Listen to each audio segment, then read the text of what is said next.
Welcome to the Focus on Why podcast. I'm Amy Rowlandson and I ask my guests one simple question. Why? Focusing on the importance of why, I share with you the relatable, uplifting and inspiring conversations I have with people from all walks of life. This podcast will encourage you to focus on your why to enable and empower you to achieve the success you desire. Have a purpose, have a plan, focus on why. Before we start, I would like to draw your attention to my weekly email newsletter, Friday Focus. Each Friday, I focus on one topic with one action arising. The link to sign up is in the show notes, or head over to amyrowlandson.com and sign up right now. Today on Focus on Why, I am joined by Ricky Locke. Hello, Ricky. How are you? Hello, Amy. I'm very well, thank you. How are you? Oh, I'm really excited to have you on because you're another fellow podcaster. So I'm all excited to see what it is you're up to at the moment. Thank you. Yeah, so I'm enjoying the beautiful weather that we're having this time of the year, but I am working on lots of different projects at the minute. And I'll try and say this in a very kind of PC way, but I'm throwing lots of things at a wall and seeing what sticks currently, as you can imagine. So yeah, lots of fun projects. Obviously, very busy wedding magician at the minute with lots of weddings happening because of postponements in 2020, now making this year busier than it should be. And then, yeah, lots of cool projects, as you're aware of, with the podcast, and also some stuff that we're working on with the Confident Club. But yeah, all is well, all is good. And yeah, I am very grateful and very happy to be here. Yeah, looking forward to this. So yes, lots of weddings got postponed and you're a wedding magician. Tell me what that involves. Yeah, so I like to say this sometimes, that I'm a bit like a professional liar, like a charlatan, but a professional wedding magician. For me, I am there to kind of fill in that gap, that little lull. So as the listeners listen to this, if you've been to a wedding or you've got a wedding coming up, you possibly may experience this where there's a beautiful ceremony.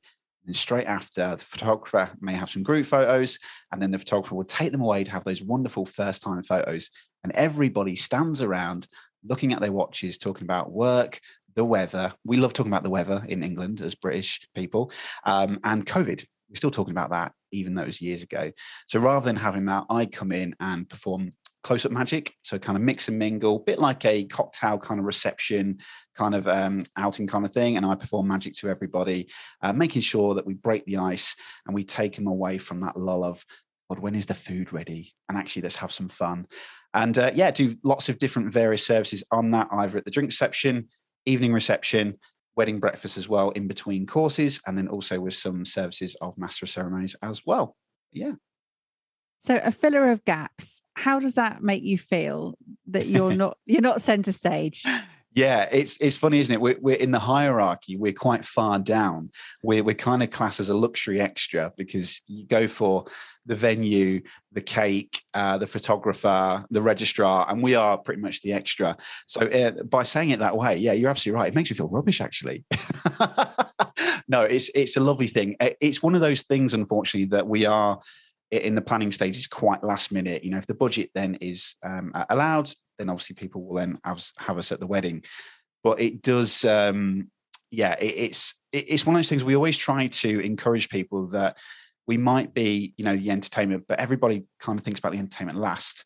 You know, we'll think about the flowers, we'll think about the venue styling, the decor. But actually, one thing that I always sell in my wedding pitches is that, you know, it's based on the Maya Angelou phrase, is that if you do book me, people won't remember what I said. They won't remember what I did, but they will never forget how I made them feel. And I still, to this day, get from weddings 2-3 years ago saying, Ricky, you are still the talking point from our wedding, you know, 3 or 4 years ago. And that's the impact that we can make. So we are kind of hierarchy right down the bottom, but actually we have a very important role to make sure everyone's having a great time. So I guess there's a perception that when we're at wedding fairs, we have to try and sell that to them, really. Yeah. And that feeling that you're giving people, of giving them helping them to have a great time. Yeah. Why is that important to you? I think it comes from a real early age of kind of being a center of attention, I think, and not as an ego, centric person or anything like that. I love making people happy. I love kind of inspiring people to take them away from thinking about mortgages or credit cards or bills, and just for that one moment, they escape and just enjoy a sense of magic. Because as children, we are playful, we are creative, and we're not taught that. We just do it. And we're kind of encouraged to do that, play with food. Like my little daughter right now, she's just playing with food, fingers, whereas an adult would be told off for doing that. And then as you kind of go to school, you're kind of sucked out of all of that playfulness and creativity. You're given lined paper at school and you're told straight away to keep within the lines. And there's that kind of conformity of, growing into an adult.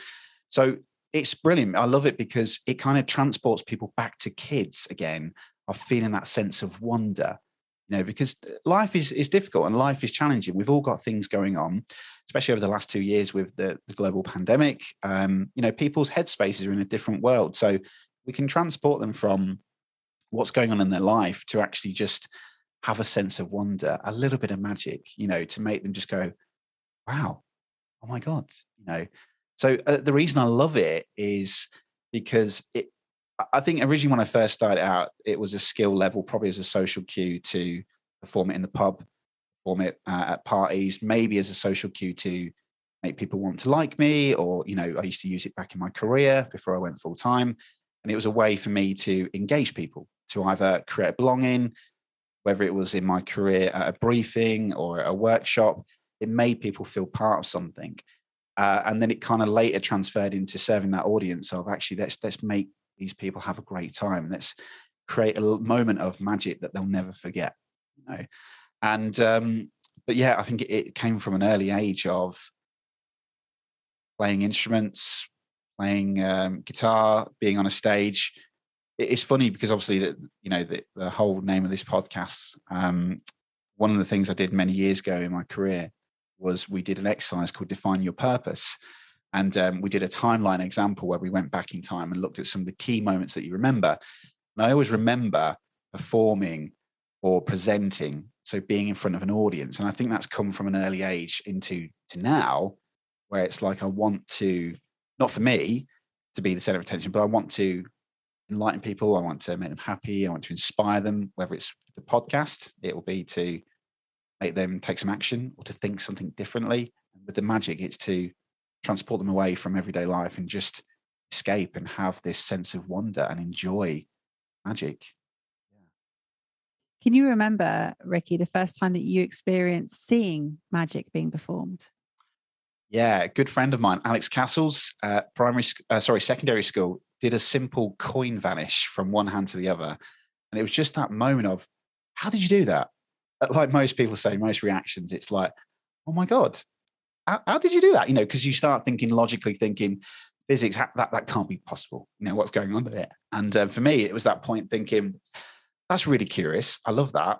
Started to invest into magic lessons and started getting into books. So I bought a book from the works and started going through Nick Einhorn is famous for having his book in the works. It's like one of the biggest books that most magicians kind of get hooked into magic. And it just kind of opened up this other world of wonder. And for me, as I started to then try it out for friends and family, I got hooked and obsessed on that idea of just seeing people transport from that everyday normal life to, oh my God, how'd you do that? Wow, that's amazing. And they just completely forget. And you see that childlike wonder just appear on their faces, their body language changes. And it's just a fantastic way of, creating wonder in life. Yeah, but I guess it was from that early stage, from Alex doing that little coin trick to now making a career out of it. Yeah, in a business. And what's interesting is you're talking about transporting people from their everyday normal life to that experience of a sense of wonder and having this incredible world. Which world are you living in? Yes, this is true. Yeah. It's quite funny, actually, because of the lack of sleep, as I was telling you before, with my daughter. I've been trying to remain more present at the minute. It's interesting. Yeah. Do you know what? It's a funny story, actually, you mentioned this, because with obviously the last couple of years, there is a danger to this, which can be quite difficult in terms of in mental health. I experienced this. So I'll come to this, the answer to this, hopefully with this answer I'm going to give you. I guess as a magician, you kind of switch on as a character. If you was to see me walking around Tesco's buying my milk, I'm just Ricky. Hello, how you doing? You know, I'm not magical. I've not got my suit on. I'm not going, hey, you know, razzmatazz, that kind of thing. But then when you perform, you have to dial up a bit like an actor. You know, you are a character, like we were saying before about Joey from Friends. You know, you're a character, so you kind of dial yourself up. And I guess, yeah, you are stepping into that character, and you have to have a balance. And I experienced this where the world that I'm living in is you do have to have that perfect balance. So I'm a character, I'm Ricky Locke the magician, but I'm actually Ricky Locke the human as well. And I experienced this, Amy, back in 2020 when the world had gone mad. If you remember, there was a big global pandemic, Amy. It may remember something, yeah. I was podcasting, I think. You were podcasting, yeah. And yeah, you know, at that point, perception of what we see on social media, I'm going out to these wonderful events of people having a great time, go, wow, oh my God, that's amazing. And then seeing these beautiful weddings, you know, to then literally going to nothing. And at the time when I felt probably at my lowest, when there's no work, I just left my career literally a week before the lockdown to go full-time professional magician, been building it for years. And then that being taken away, I remember being at such a low point going, what have I done with my life? And because now claps, rounds of applause is, yes, there's a little bit of that stroke in your ego to make you feel good because you know you're doing a good job by a round of applause. When that's all taken away, you start questioning, thinking, what am I doing here? Why am I here? And I remember when I actually rang my best friend and I rang my mum and dad and I was crying in 2020 because I just thought, what have I done with my life? And I remember when I said to my mum and dad, I'm not okay, mum. You know, like I've just lost everything, it feels like. And now I'm not getting rounds of applauses. I'm not, you know, making people feel happy. And she went, well, what do you mean, Ricky? You look fine on social media. And it's that balance. So answering that question, yeah, it does feel like it is a world that you have to jump into because you are a character. But I've been learning over the last couple of years that actually there's a balance here as well. There is a human side, Ricky with his family, his daughter and his wife to be, and then Ricky the performer. There's not much difference because I like to have that authenticity across both worlds, if you will. But there's a real challenge about when does the magic stop and Ricky becomes Ricky, you know, because you it's funny, you know, I'm not a celebrity at all. I don't profess to be a celebrity, but I have a local Greg's just around the corner where I live in Bourne. And it's now come to a point where the lady now follows me on Instagram. So you now have to think, well, I can't now be this miserable Ricky that's just, I'm just in here to get my chicken bake. I'm going out, you know, in pajamas or shorts. Of course I can do that if I wanted to, but there's now this emphasis, oh, it's Ricky the magician. How you doing, Ricky? Yeah, I'm great, thanks. How are you? You know, and it's like, yeah, so it's, I don't, proclaim to be a celebrity or anything, but now it's like, oh my God, there's this notoriety now about this. So yeah, it's quite challenging. So I love that. It's a really good question, Amy. You made me thinking now about the worlds that I'm jumping into, but yeah, there is a different world that you have to jump into. Yeah. And with that notoriety, is there a degree of responsibility that you're uncomfortable with? Yeah, absolutely. So there is a huge perception with magic based on references in the past, TV magic. Paul Daniels is often the first magician that most people go, yes, that's a magician. So, I mean, we had a great conversation a couple of days ago about this, about the idea of that people have this perception straight away when they see you. And I don't look like a magician. I look very smart. That's kind of my brand, very smartly dressed, three-piece suit when I go perform. I don't look like a magician, but I've got the quirky glasses. So people go, oh, he either looks like Richard Osman from Pointless, the big tall guy, or he's something different. And then obviously when I mention I'm a magician, you're going to get 2 or 3 different responses. Some people are going to go, way, brilliant, fantastic. Then you got the people that's like, right, okay, who are you interrupting this conversation? I'm the alpha here, dominating this conversation. You've kind of got these egos kind of, battling against each other. And a lot of that is because of people, either they've seen magicians in the past. It might be a good magician or it might have been a bad magician. Great example of this is I go approach to some adults, even though I do magic for all different ages. I'll go to some adults and go, hi, I'm Ricky. I'm the magician here. I'm here for Emma and Adam's wedding. And the first thing is, oh, let me just get my kids. I'll get my kids to come along. Like, oh, okay. Or then you get, like I said the other day, it's like, are you going to make my wife disappear? Right. Okay. And then the classic one is this, hello, I'm Ricky. I'm the magician. What's your name? You tell me, mind reader. Like, right. Okay. And there is that discomfort of, like we said before, like, why would you want to be in an environment like that where you are potentially, it's not abuse, but you get people who want to kind of challenge you. And I had this conversation with another magician about sometimes when magicians are performing, you have to really think about your routine that you're performing. If you have too much conversation in there, like too much questions and challenging, your audience is going to feel quite challenged back, and they will probably then start to go against you. They feel like they're being challenged. So they probably don't want to kind of go with you, unless if you show something like really simple, like a real flashy reveal, like a real simple, quick trick to get their attention, you might get them on your side quicker. And we're not doing it to kind of get people on our sides, because we appreciate that not everyone's going to like magic. You won't believe this, Amy, but this is absolutely true. Sometimes at weddings, I'll go up to a group, and then as soon as I've said, hi, I'm Ricky, I'm the magician here, I've had people go, oh my God, no. I say, oh, are you okay? No, I just, no, magic, not for me at all. Oh, okay, brilliant. And then like their friends say, oh no, come on, he's all right, he's good, he's really great, he's really fun. No, not for me. And it's like they have that perception or that assumption of magic, of I'm going to steal something from them, I'm going to hypnotize them.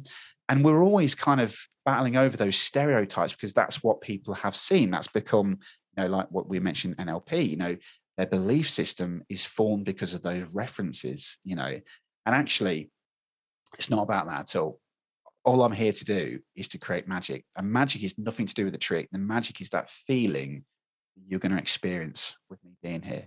So it is quite challenging at times, because you do, and I don't know if this has just been dialed up even more because of COVID, that people have not seen their family and friends for probably a couple of years. So now they're at one place at a wedding, finally getting to see people. Maybe they don't want to experience it, but they'd rather just chat and catch up. Or sometimes there are just, I won't say the word I'm thinking of, but just rude people. They just don't want it, and that's fine. And it's often the challenge, because your relationship is with the couple as a customer.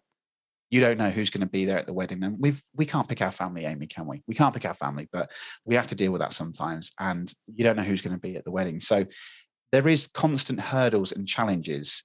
Whereas the flip side to this is, for example, for you in PSA, when you speak on a stage, PSA marketing goes out to say Amy Rowlinson's going to be speaking on stage. People have that already expectation. Great, Amy's going to be there and she's talking about this criteria.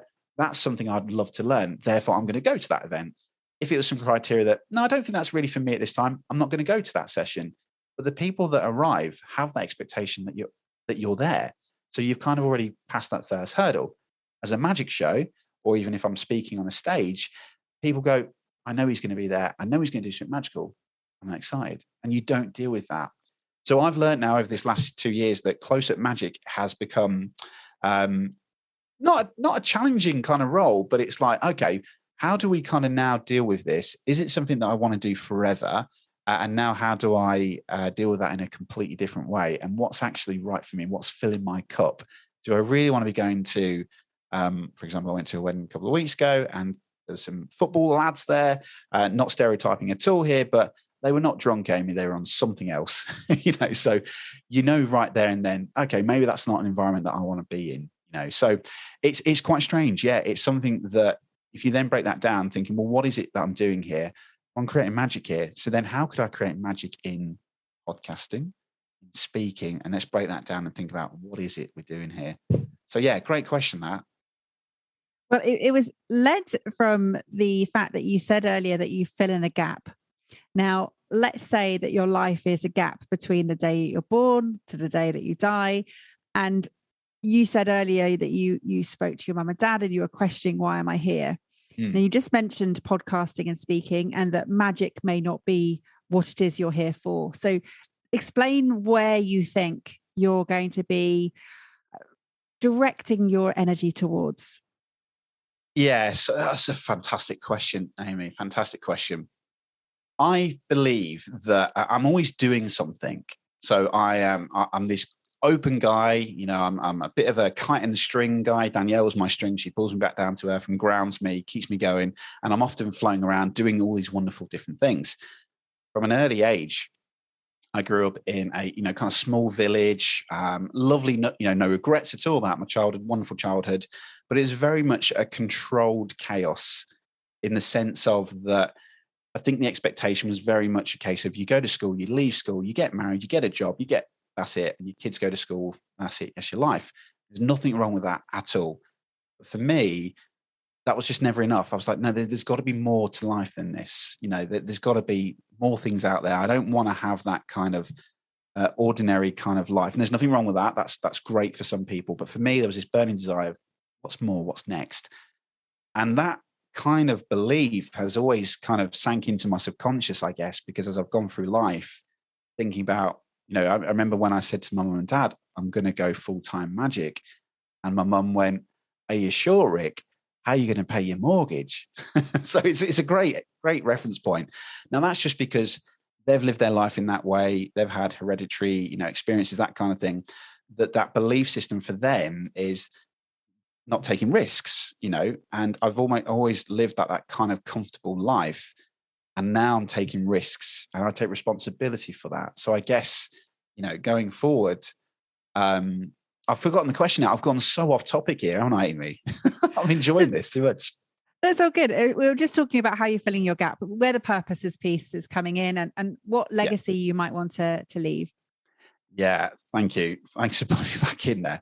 Yeah, so I've always had this thing of leaving a legacy. Even when I had a career in Argos, I always wanted to make sure whatever store I left, whatever store I worked in, whatever team that I developed and worked and grew with, I wanted to leave it as if it was like, it sounds quite morbid, Amy, but if I was to die tomorrow, what legacy would be left? What would people say about Ricky? And I've always tried to do that every single place I go.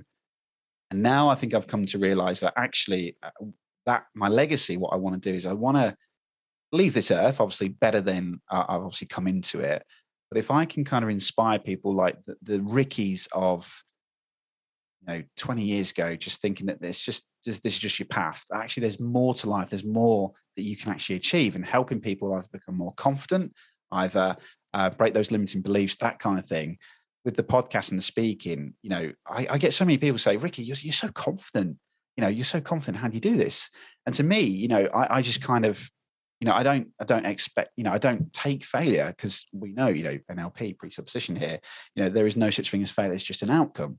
And I've learned to just go, do you know what?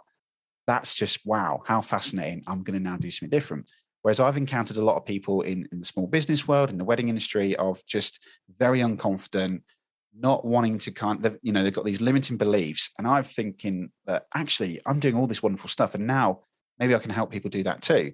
So how could I get someone from where they are to where they want to be, that kind of, a bit like what you're doing, with your life coaching stuff. And I think that's the legacy that I'm going to leave. Is it'd be great to say that people say Ricky's magic, he was a magical person. But actually, I think it'd be a great place to leave and say, he helped me become this, or he helped me do this. I wouldn't have got there without Ricky. So whether that is speaking, through podcasting, it's what magical experience can I leave behind or share to people that makes them do something differently, take action, or inspire them to go, that's really fascinating. Yeah, I'm going to do something about that. The magic thing is very, it's long term, because you are creating such a powerful magical experience at a wedding. They'll never forget that. The photos are always going to be there in 20, 30 years, as long as the couple stays together.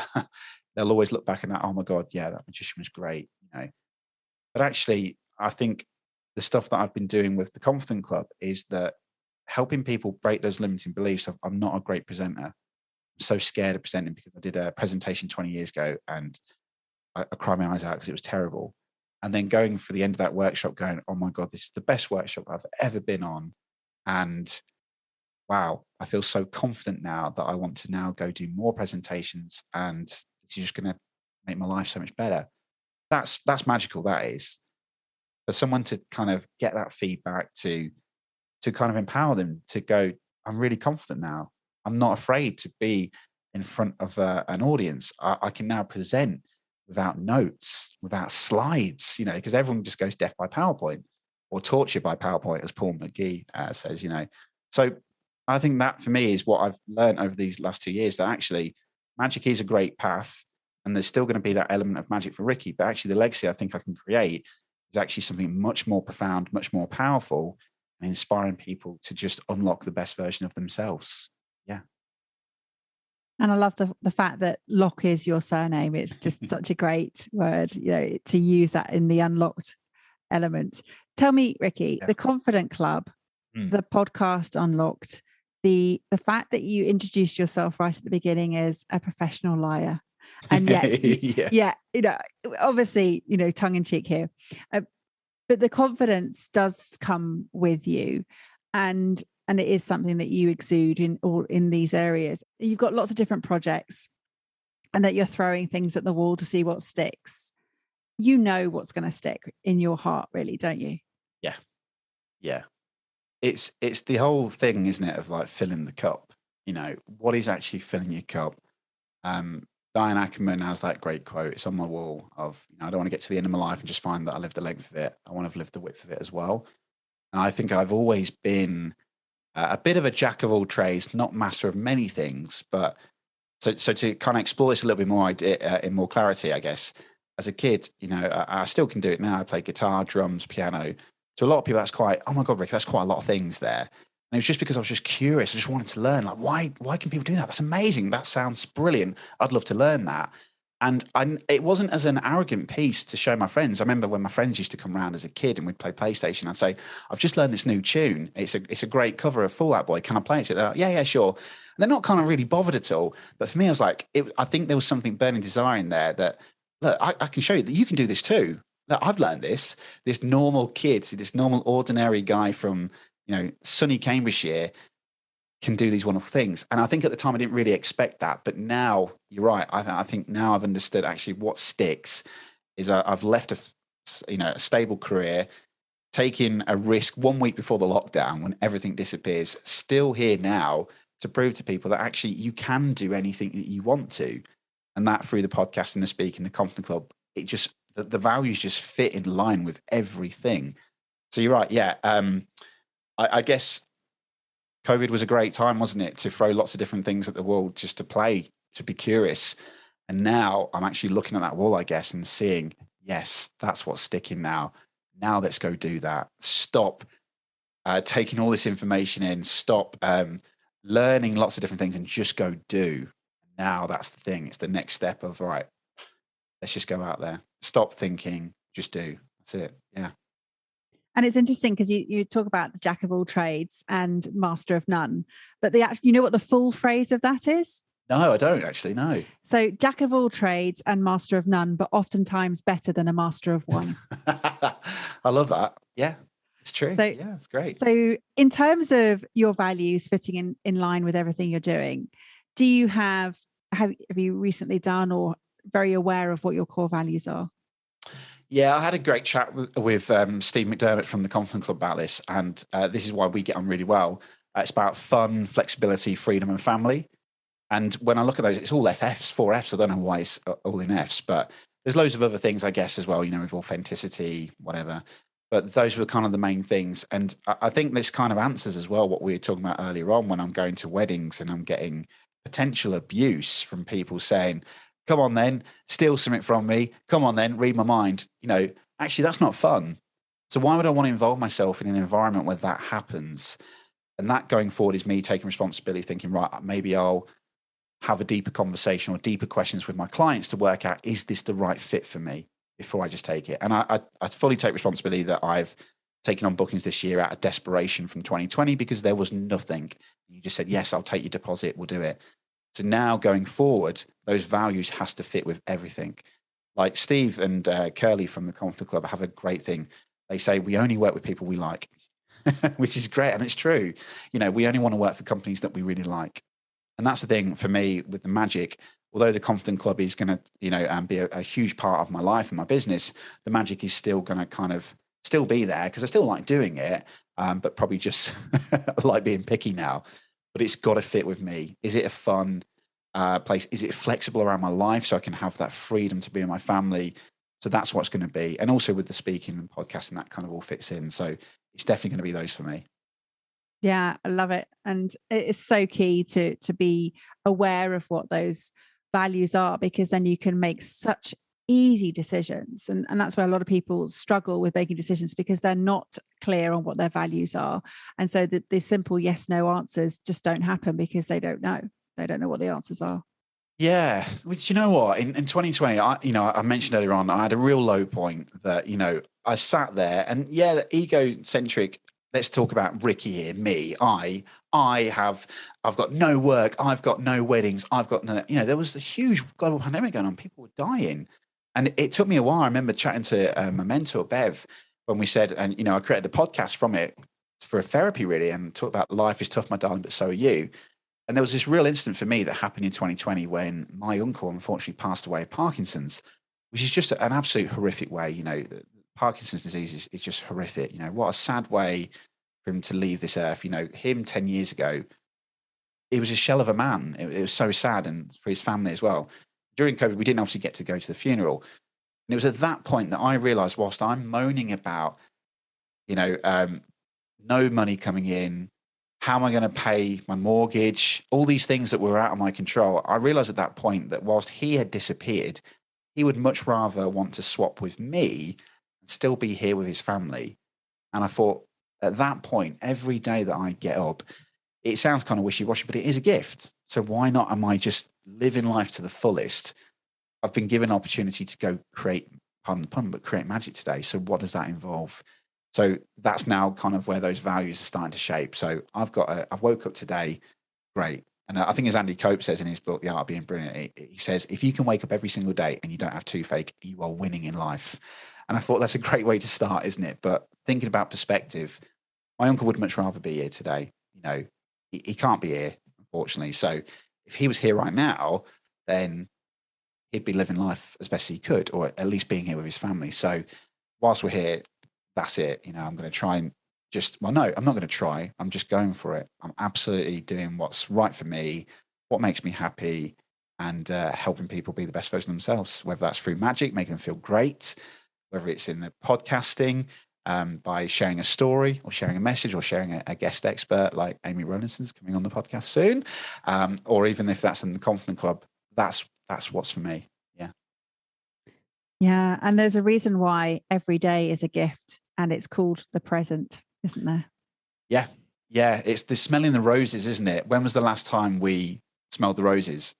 And I have to say this, Amy, I have to be honest, when my daughter was born 7 months ago, there's that bubble. And I know you've got children and you probably experienced this. The world kept turning. I didn't look at my emails. I didn't check social media. I didn't panic going, I haven't uploaded any content on my social media today. I was in that bubble and the world still turned, and it was magical. I was present. And we often just are constantly focusing on the future. The future will come, but actually, like you said, the present is a gift. The past has brought us to where we are now, and let's actually just live in this moment. That's the real magic, isn't it? Not the future. Because as COVID has shown us, who knows what's around the corner? Start living in the moment now. That's magic. Yeah.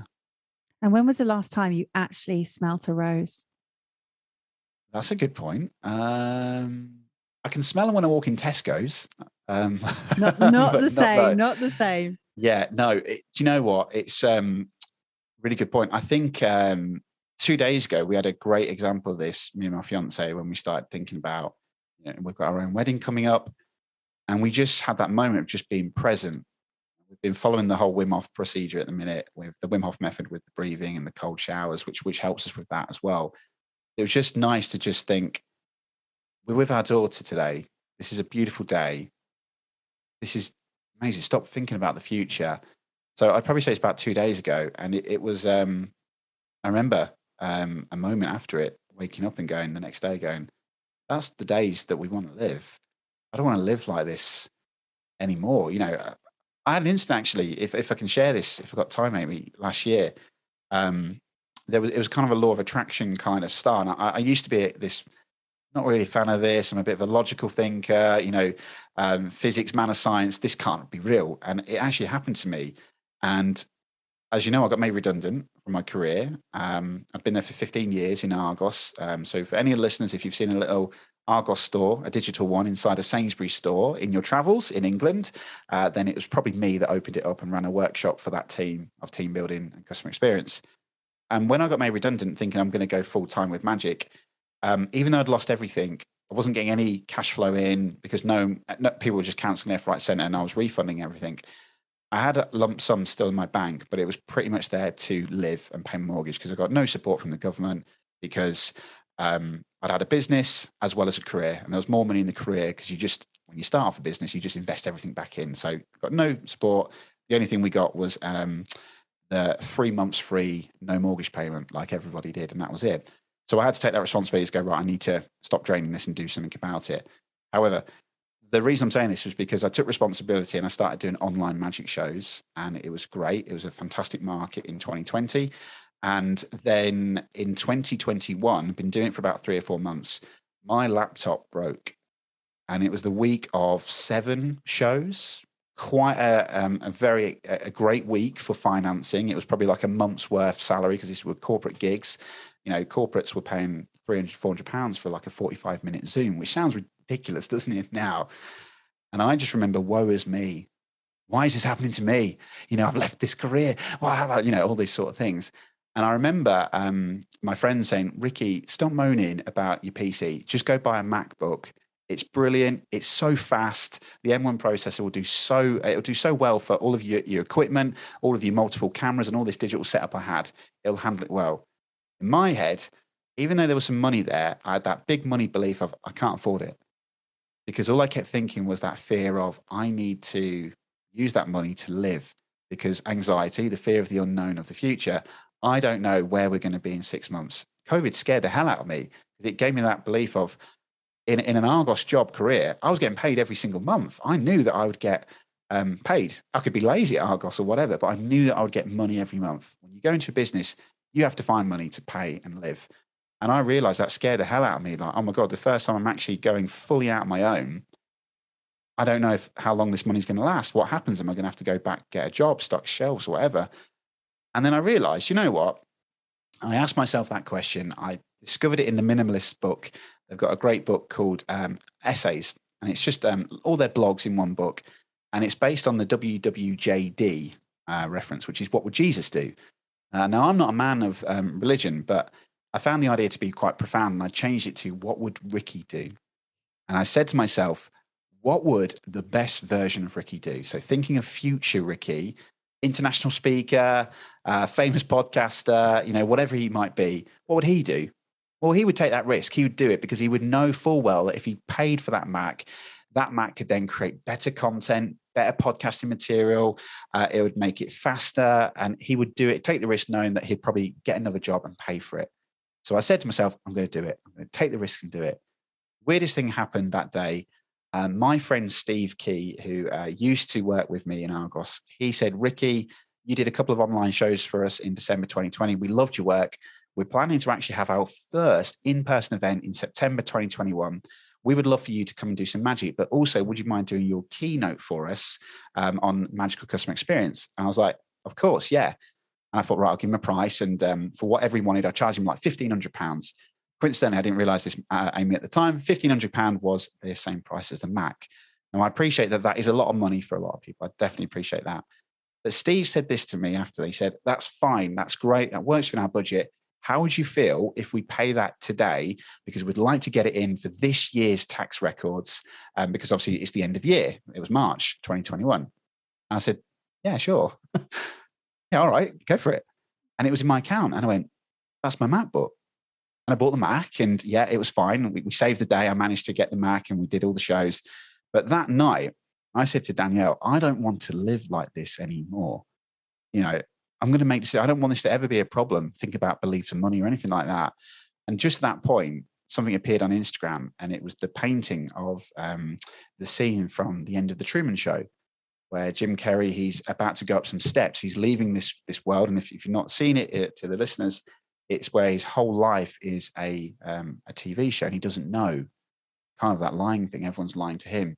He works out that he's on a TV show, and he's about to leave. And right at the end of the movie, there's these steps to the door, to the exit of a new life. And I thought, that's so weird, isn't it? That's just appeared. And I bought the painting, and it's in my wall. It's in front of me right now to remind me every day of what would Ricky do in any decision or any obstacle hurdle. Funny thing is that the painting was called Exit. It just reminded me of, wow, I was making a choice that day to exit that limiting thinking, of living in that way, and now taking risks and responsibility for it. And ever since that point, that's all I do now. I ask myself, what would Ricky do? I love that story. Thank you so much for sharing. And I've got so much material for my reflections episode from this. I've just been jotting down some notes of, must reflect on that. And then you say something else, must reflect on this. Sorry. No, it's fantastic. And, whether it's your reticular activating system at play, or whether it's just a case of the law of attraction. I mean, there's so many different elements there. And when I asked you about smelling the roses, you use that as a metaphor. And I was actually asking you, when was literally the last time you smelled a rose as well? But I love the fact that you took that as a metaphor, because, again, the power of words means so much and so different for each person. It's just brilliant. So it was a long answer, wasn't it? Sorry. No, I love it. I mean, I go round and I literally smell a rose wherever I see it in a front garden when I'm on the walk every day, because for me, that's my grounding anchor of being present, of just stopping and smelling and knowing that I can't share that with anyone else, because it is such an interaction that you have in the moment. And it's not like you can post it on Instagram, say, hey, look at the smell how fantastic this rose is, because you can't. So you stay in the moment, which is really cool. Yes, you've brought a wonderful sense of magic, and we've entered into the world of wonder that is Ricky Locke. So thank you so much. Ricky, how can people get in touch with you? Yeah, so you can find me online at www.rickylocke.co.uk. I'm on mostly all social medias on @RickyLockeMagic, or LinkedIn as just Ricky Locke. And I've got a podcast called Unlocked as well. So you can just search that in Apple Podcasts or wherever your favorite platform. You can hear me share more stories about my life. Yeah. Ricky, thank you so much for sharing your stories. And it's been a really interesting discussion that you've brought up today. There's going to be, as I said, much to discuss in my reflections. So thank you. And if anybody's got any reflections with actions that they have going to take as a result of listening to this, please message Ricky and myself to say, this is what we're now doing as a result of, because it's just, as Ricky said, he is here to inspire. That's what his mission is to inspire people to take action. So it'd be great if you've gone on to do something as a result of. How would you like to close out this episode, Ricky? Oh, I'm going to leave with a wonderful quote, which is, it sounds quite cheeky and funny, but it's, I discovered this in Andy Coach's book, The Art of Being Brilliant. I think it's an old repurposed quote, which is, life is like a sausage machine. It's what you put into it. So if you want vegetarian sausages, you put vegetarian ingredients in. If you want pork sausages, you're going to put pork into it. So life is literally what you put into it. So if you want a happy, fulfilled life, you put all those good ingredients into it, and that's what your life will be. How has this conversation had an impact on you? What value have you received from tuning in? What are your reflections with actions? Please take a moment to leave me an Apple Podcast or Spotify review sharing how Focus on Why has made a difference to you today. Remember, the conversation doesn't end here. To keep it going, simply connect with me on LinkedIn, Instagram, Facebook or Twitter, or join the Focus on Why Facebook group. All the links are in the show notes. Have a purpose, have a plan, focus on why.